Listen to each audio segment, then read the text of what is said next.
வச்சு நல்ல சூடு நல்லா ஆகின உடனே ஸோ இது போல் ஒரு கிரில்லும் நமக்கு இந்த இதுக்கு தேவை, புல்கா சப்பாத்தி செய்கிறதுக்கு.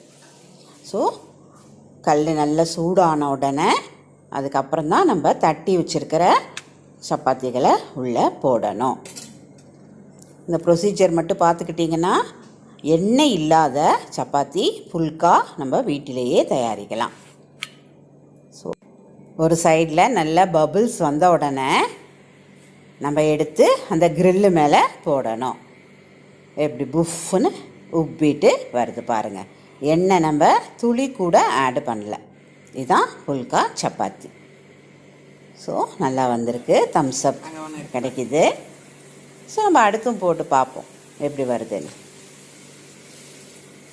ஸோ இதுவும் நல்லா உப்பி வருது. இது போல் ஒரு 4-5 நான் உங்களுக்காக செஞ்சு காட்டி